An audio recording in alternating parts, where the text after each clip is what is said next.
roman commence par une réunion d'anciens élèves qui se réunissent pour les 50 ans de leur ancien lycée.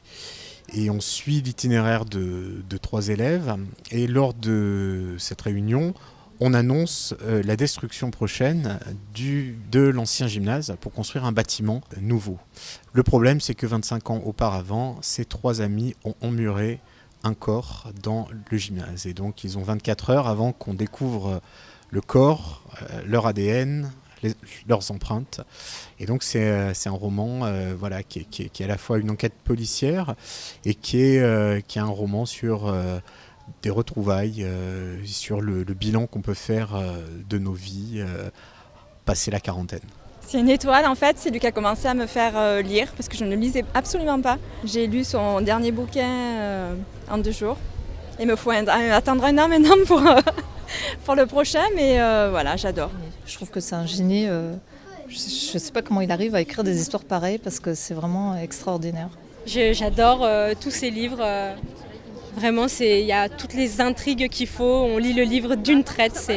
C'est fantastique, vraiment. Et c'est quelqu'un de très humble et de très simple. Quand il parle à la télé, quand il fait toutes ses dédicaces, c'est fantastique.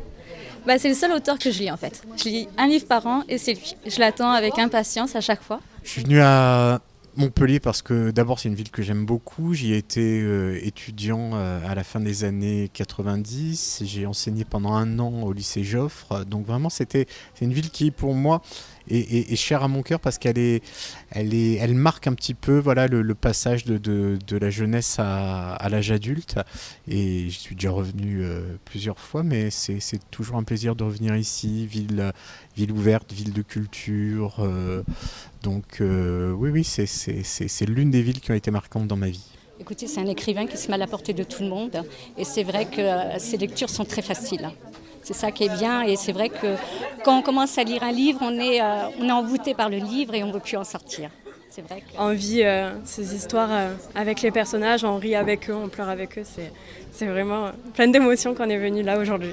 C'est un bol d'air immense parce qu'on oublie tout. On sort du quotidien, on sort des tracas. Je lui ai dit merci pour le soleil dans l'eau froide que vous nous apportez. Et avec quelques lettres de l'alphabet, arriver à faire des bouquins comme ça, chaque écrivain est unique et formidable. Et lui, c'est une passion. Et ce moment où vous commencez à avoir vos premiers retours de lecture, oui, c'est des moments un petit peu magiques et qui donnent du sens et qui justifient votre travail. Puis c'est un moment aussi où, après un moment de solitude, vous vous reconnectez un petit peu au monde. Donc, moment émouvant et intéressant. Je suis super contente, voilà. Donc, il est charmant.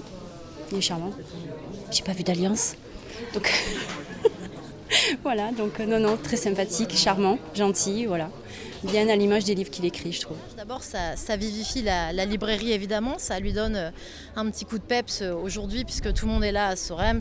Donc ça, c'est super, surtout quand on connaît l'histoire de la librairie.